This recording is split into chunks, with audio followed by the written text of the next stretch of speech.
ہم نے کہا میرے نبی کی نگاہ نبوت کتنی کمال کی ہے. حضور 1400 سال بعد پیدا ہونے والے اس فتنے کو 1400 سال پہلے دیکھ رہے تھے, اس لیے حضور نے پہلے کلیئر کر دیا ہاں یہ فتنہ اٹھے گا, اور کہنے والے کہیں گے کہ قربانی نہ کرو, جانور ذبح مت کرو, اور یہ پیسہ کسی غریب کو دے دو. یہ جانوروں پہ بھی رحم ہے, ورنہ یہاں آج اپنے سگے بوڑھے ماں باپ کو تو لوگ پال نہیں پاتے ہیں, بوڑھے جانوروں کو کون پالے گا؟ یا انسان اپنے سگی ماں کو لے جا کر کے اولڈ ایج ہوم میں ڈال کر کے آ رہا ہے, جانوروں کا خیال کون کرے گا؟ ایک سنت ابراہیمی کی ادائیگی پہ لاکھوں کروڑوں اربوں لوگوں کا فائدہ ہو جاتا ہے, اور پھر کہتے ہو کہ قربانی نہ کرو, کسی غریب کی مدد کر دو. اس سے بڑی مدد اور کیا ہو سکتی بھائی؟ السلام علیکم ورحمۃ اللہ تعالی وبرکاتہ.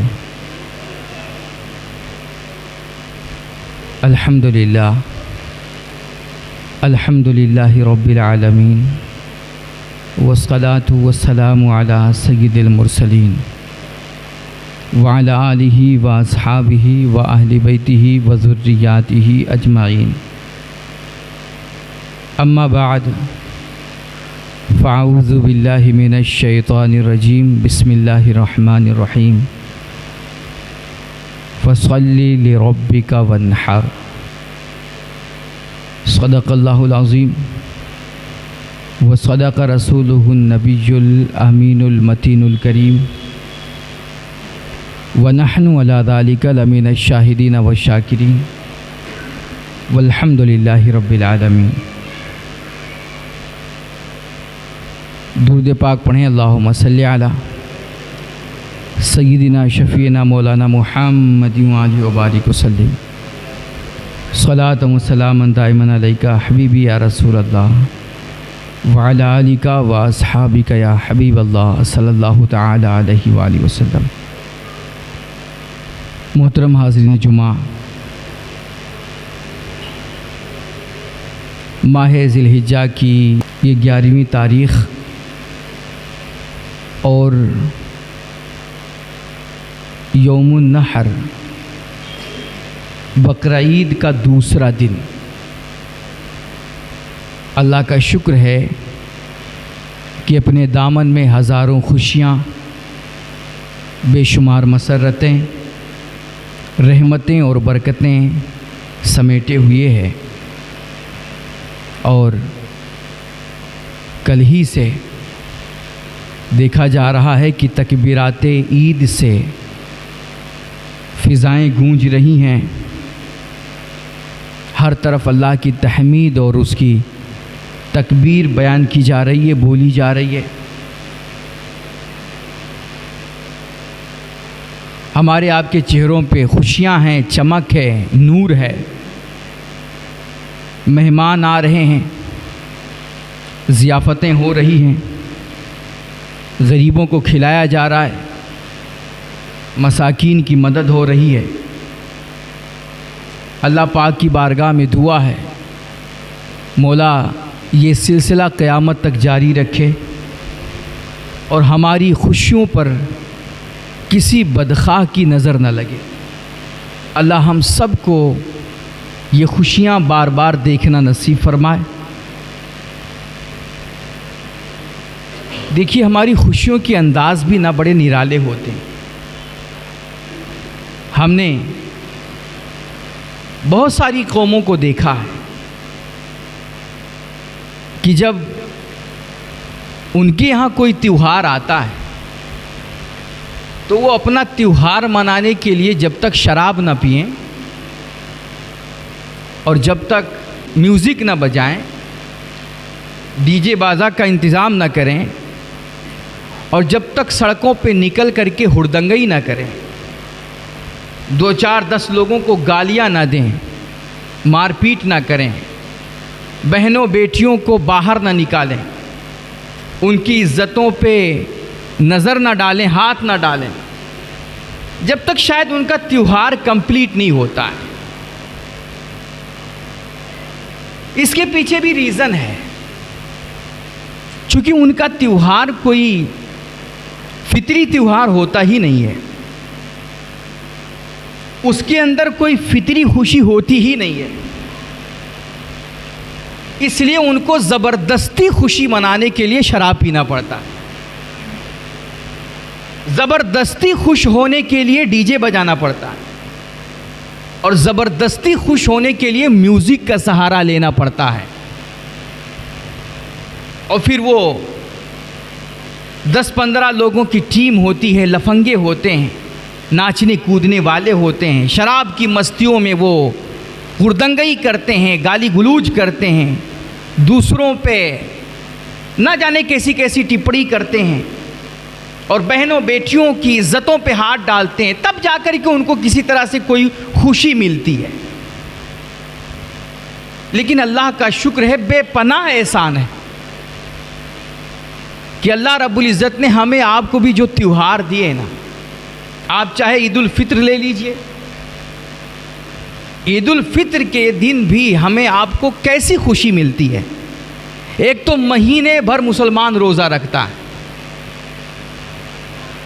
اور جب جب وہ روزہ افطار کرتا ہے، حدیث پاک میں آیا اللہ اس کو 2 خوشیاں نصیب کرتا ہے ہر روزہ دار کو۔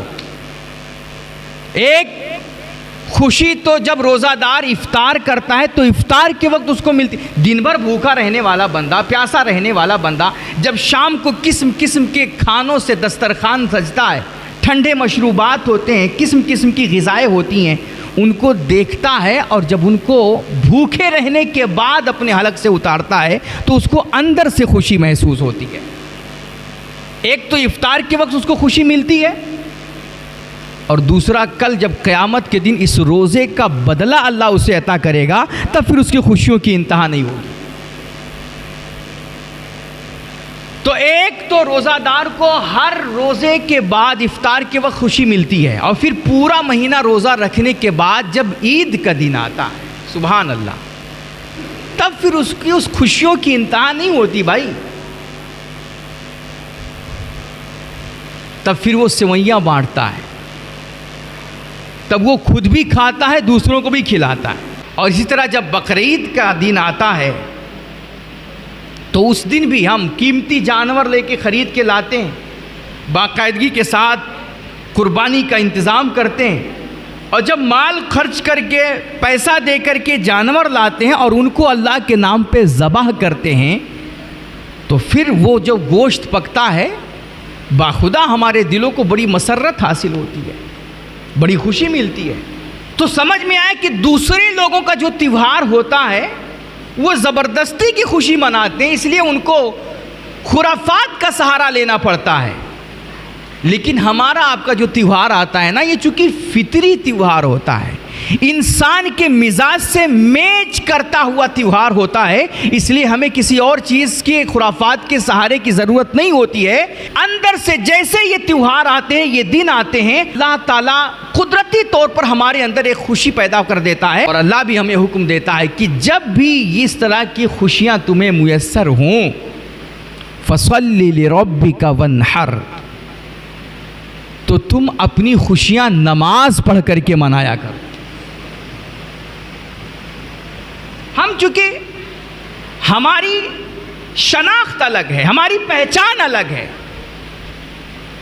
اور کہتے ہیں ہم زمانے سے انداز جدا رکھتے ہیں، ہم زمانے سے انداز جدا رکھتے ہیں، کیونکہ ہم محبوب بھی محبوب خدا رکھتے ہیں، ہم محمد عربی کے ماننے والے ہیں، تو پھر دنیا کے طریقوں سے ہمارا طریقہ جدا ہے۔ کوئی تیوہار مناتا ہے شراب پی کر کے، کوئی تیوہار مناتا ہے میوزک بجا کر کے، کوئی خوشیاں مناتا ہے ڈھول اور تاشے کی تھاپ پر، سڑکوں پہ ناچ کود کر کے۔ لیکن ہم جب تیوہار مناتے ہیں تو اللہ کی بارگاہ میں دوگانہ ادا کر کے مناتے ہیں، ہم قربانیاں دے کر کے مناتے ہیں، ہم صدقہ و خیرات کر کے مناتے ہیں، ہم غریبوں کی مدد کر کے مناتے ہیں، ہم مہمانوں کو کھانا کھلا کر کے مناتے ہیں، اور ہم بھوکوں کو کھانا کھلاتے ہیں، پیاسوں کو پانی پلاتے ہیں۔ اس طرح ہمارا تیوہار منتا ہے، اور اس طرح پھر اللہ ہمیں قلبی طور پر خوشی اور مسرت نصیب فرماتا ہے۔ تو یہ جو قربانی کے دن ہیں، اللہ کا بے پناہ شکر ہے کہ اس نے ہمیں آپ کو مذہب اسلام جیسا دین نصیب فرمایا، اور اس میں اس طرح کے فطری تیوہار عطا کیے ہیں۔ میں بات کروں گا قربانی کے تعلق سے، مصطفیٰ جان رحمت صلی اللہ علیہ وسلم نے اپنے صحابہ کو جب قربانی کا حکم سنایا تو جب حضور نے ان کو قربانی کا حکم سنایا تو صحابہ نے آپ سے 2 سوال کیے. ہاں وہ اندھ بھکت لوگ نہیں تھے کہ کہہ دیا بس مان لیا. وہ سوال کرتے تھے, وہ حقیقت کو سمجھنا چاہتے تھے. اس لیے جب حضور نے فرمایا کہ تمہیں قربانی کا حکم ہے تو صحابہ نے 2 سوال کیے. ایک سوال تھا قربانی کی حقیقت کے بارے میں اور دوسرا سوال تھا قربانی کی فضیلت کے بارے میں. حضور نے فرمایا میرے صحابہ مسلمانوں تم قربانیاں کرو. تو صحابہ نے سوال کیا ما ہی الاضاحی یا رسول اللہ, یا رسول اللہ یہ قربانی ہے کیا چیز, قربانی کس کو کہتے ہیں؟ تو مصطفیٰ جان رحمت نے فرمایا ہی سنت ابیکم ابراہیم, یہ قربانی تمہارے باپ حضرت سیدنا ابراہیم خلیل اللہ کی سنت ہے. تو صحابہ نے دوسرا سوال کیا یا رسول اللہ ٹھیک ہے آپ حکم دے رہے ہیں اللہ کا حکم ہے تو اب ہم پیسہ خرچ کر کے مال دے کر کے موٹا تازہ تندرست قیمتی جانور لے کر کے آئیں گے اور انہیں اللہ کے نام پر ذبح کریں گے, قربان کریں گے. فما لنا فیہا یا رسول اللہ, تو ہم یہ اتنا قیمتی جانور, تندرست جانور, موٹا تازہ جانور لا کر کے اللہ کے نام پہ ذبح کریں گے, پیسہ لگائیں گے, مال خرچ کریں گے, فما لنا فیہا, تو اس میں ہمارا فائدہ کیا ہوگا, قربانی کرنے سے ہمیں کیا ملے گا؟ سبحان اللہ. تو مصطفیٰ جان رحمت نے فرمایا بکلی شعرۃ حسنہ. کہا پوچھ رہے ہو کہ تمہیں قربانی کرنے کا فائدہ کیا ملے گا؟ تو سنو, تم جب کوئی جانور لا کر کے اللہ کے نام پر اسے اللہ کے حکم پر ذبح کرو گے تو تمہاری قربانی کے جانور پر جتنے بال ہوں گے ہر بال کے عوض اللہ تمہیں ایک ایک نیکی عطا فرمائے گا, ہر بال کے عوض. اب صحابہ بڑے ہوشیار تھے, بڑے سیانے تھے, انہوں نے ایک ایک بات کلیئر کر لی. کہا ٹھیک ہے ہر بال کے عوض ہمیں ایک ایک نیکی مل جائے گی, لیکن بہت سارے جانور ہوتے ہیں جیسے دمبے وغیرہ ہوتے ہیں, بھیڑ ہوتی ہے, تو ان کے چھوٹے چھوٹے روئیں ہوتے ہیں, بال کے علاوہ ایک رواں ہوتا ہے, بہت باریک سا رواں. تو صحابہ نے کہا یا رسول اللہ ٹھیک ہے اللہ بال کے عوض تو نیکیاں دے گا, لیکن ان کے جسم پر جو باریک سے روئیں ہوتے ہیں اس کا کیا ہوگا, کیا اس کے بدلے بھی نیکی ملے گی؟ تو حضور نے فرمایا اللہ کے خزانے رحمت میں کسی چیز کی کمی نہیں ہے, اللہ ان روحوں کے بدلے بھی تمہیں ایک ایک نیکی عطا فرمائے گا.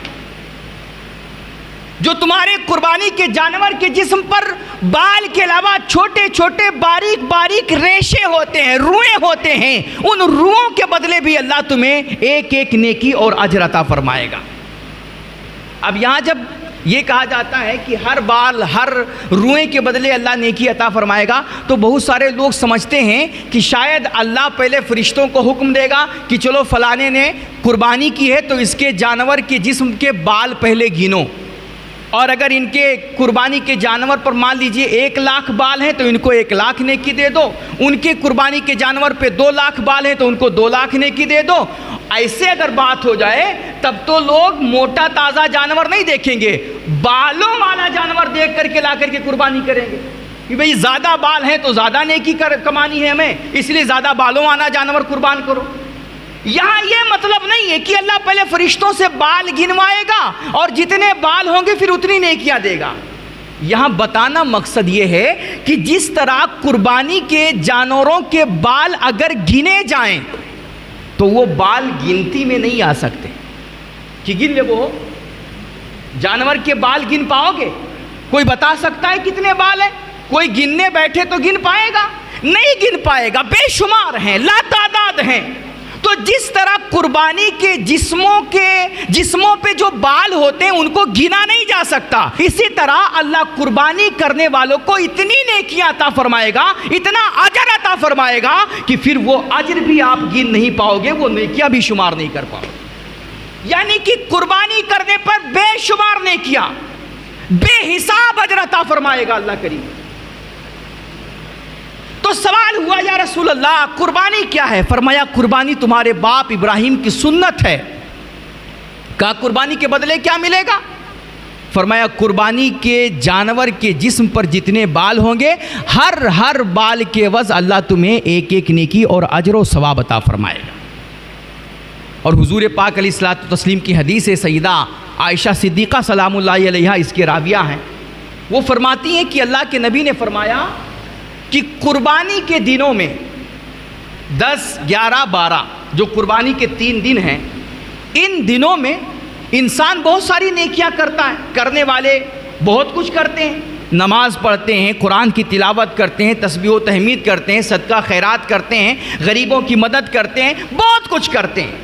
لیکن اللہ کے نبی فرماتے ہیں ہر نیکی کرنے والے کے ہر نیکی کا اللہ کی بارگاہ میں ایک مقام ہے، ایک مرتبہ ہے، ایک حیثیت ہے۔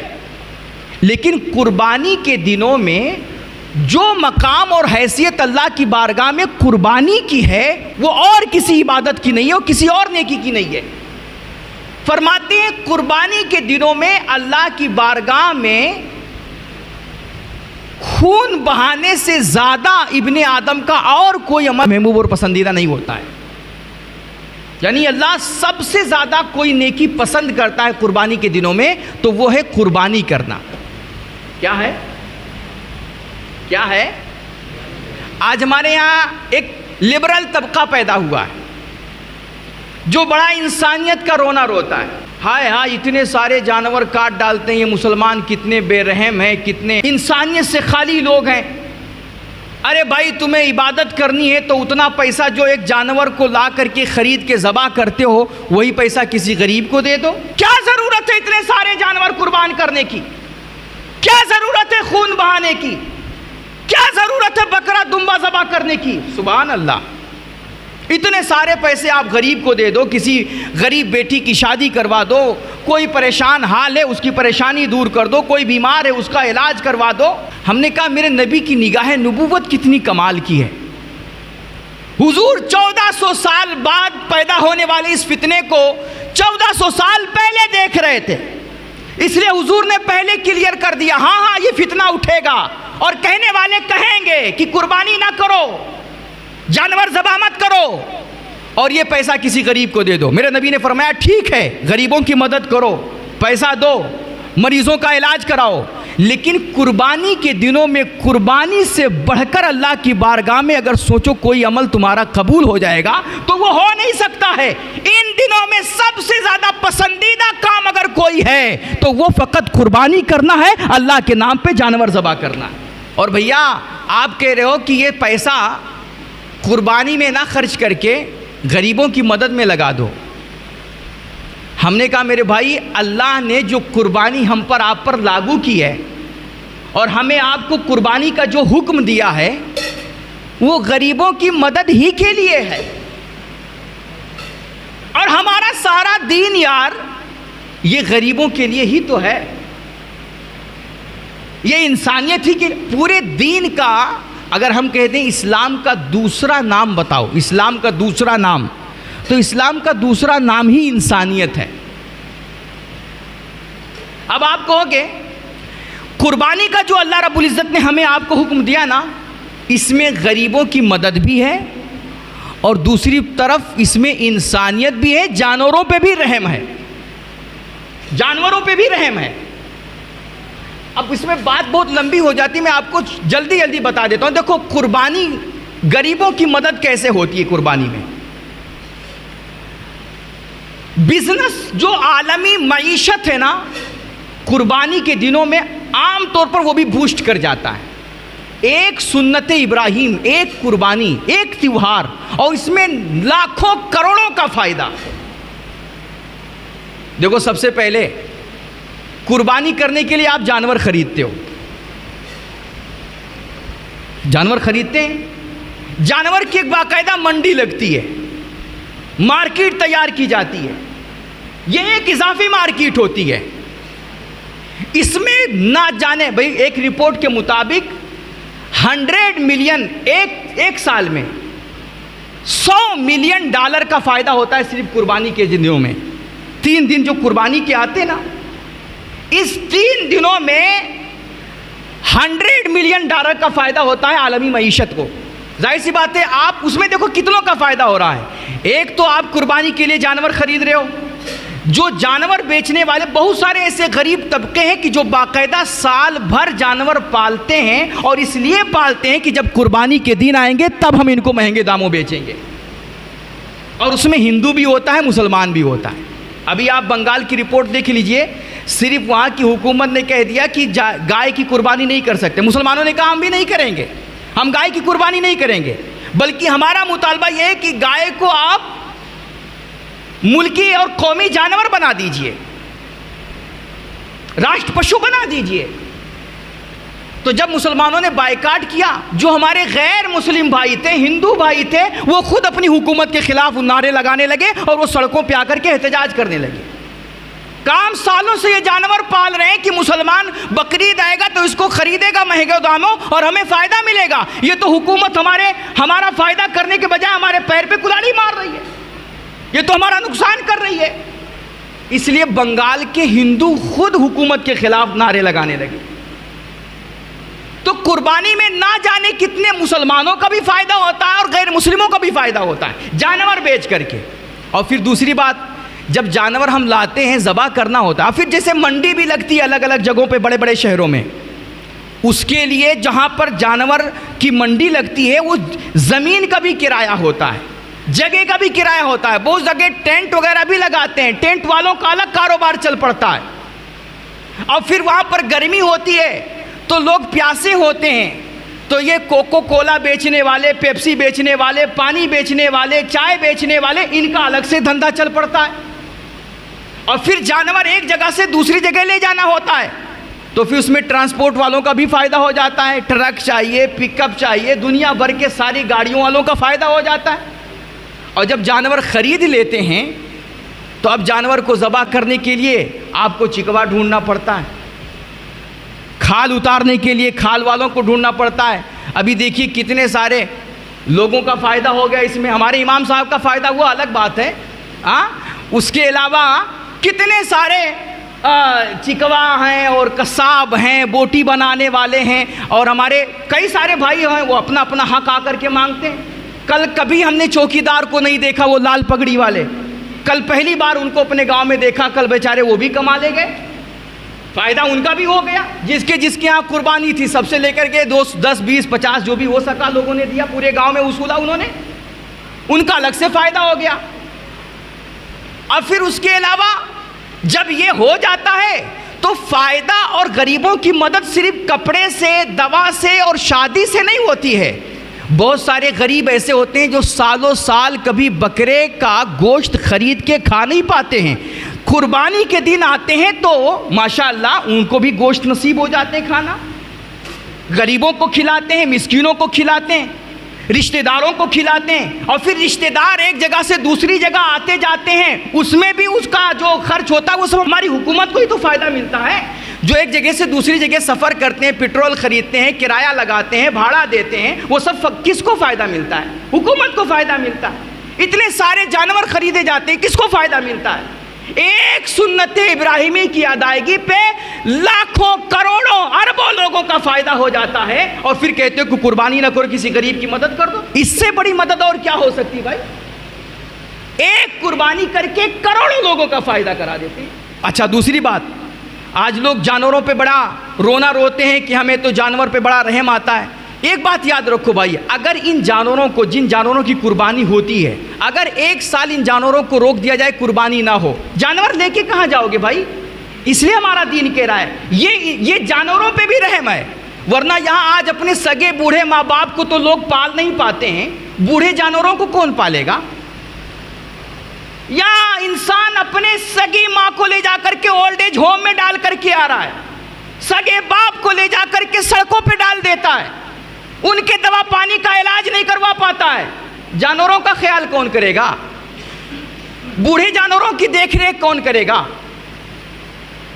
اس لیے ہمارا اسلام حکم دیتا ہے جانوروں پہ رحم کرتے ہوئے, جو حلال جانور ہیں ان کی قربانی کرو, اللہ کے نام پہ ذبح کرو. 1 سیکنڈ کا کام ہے, چلتی تیز دھوری سے ان کو کاٹ کر کے اللہ کے نام پہ ذبح کر دو, کھا لو, بات ختم ہو گئی. تو اس میں جانوروں پہ بھی رحم ہے. اور پھر جب قربانی ہو جاتی ہے تو چمڑے کی مارکیٹ. آج لوگ برانڈیڈ جوتا پہنتے ہیں, برانڈیڈ جیکٹ مانگتے ہیں. اگر قربانی نہ ہو نا تو نہ کبھی برانڈیڈ جوتا آپ کو ملے گا اور نہ کبھی برانڈیڈ جیکٹ آپ کو ملے گی. یہ لیدر کی اتنی مہنگی مہنگی مارکیٹیں ہیں, یہ سب قربانی کی بدولت چل رہی ہیں. ایک سنت ابراہیمی نہ جانے کتنی دنیا بھر کی معیشت کو فائدہ پہنچا رہا ہے, کتنی مارکیٹوں کو گرم کر رہا ہے, نہ جانے کتنے لوگوں کی مدد ہو رہی ہے. اس لیے اعتراض کرنے سے پہلے سوچ لیا کیجیے. اسلام کا کوئی بھی حکم نہ انسانیت کے خلاف نہیں ہے, اسلام کا کوئی بھی حکم فطرت کے خلاف نہیں ہے. اس میں ہزار حکمتیں ہوتی ہیں اور بے شمار انسانیت کے فائدے چھپے ہوتے ہیں. اللہ کے نبی فرماتے ہیں قربانی کیا کرو, قربانی کرو. قربانی میں ایک تو اخروی فائدہ یہ ہوگا کہ اللہ تمہیں ہر بال کے بدلے تمہیں نیکی اور اجر عطا فرمائے گا. اور کل یہی جانور جن کو تم سمجھ رہے ہو کہ ہم نے کاٹ کر کے کھا لیا, پکا لیا, بات ختم ہو گئی, یہ تو مر گئے, نہیں. اللہ کے نبی فرماتے ہیں یہ جانور تمہارے قربانی کے کل قیامت کے دن اپنے کھروں کے ساتھ, اپنے بالوں کے ساتھ, اپنی ناخنوں کے ساتھ آئیں گے اور یہ پل صراط پر تمہاری سواری بنیں گے. پل صراط پر تمہاری سواری بنیں گے. اس کا فائدہ آخرت میں ہوگا اور دنیا میں آپ کو بے شمار فائدے نصیب ہوں گے. آپ کو معیشت ملے گی, آپ کو مالی طور پر مضبوطی حاصل ہوگی اور غریبوں کی تو بے شمار مدد ہو ہی جائے گی. اللہ ہم سب کو دین سمجھنے, دین پہ عمل کرنے کی توفیق رفیق عطا فرمائے. وآخر دعوانا الحمدللہ رب العالمین. السلام علیکم ورحمۃ اللہ تعالی وبرکاتہ.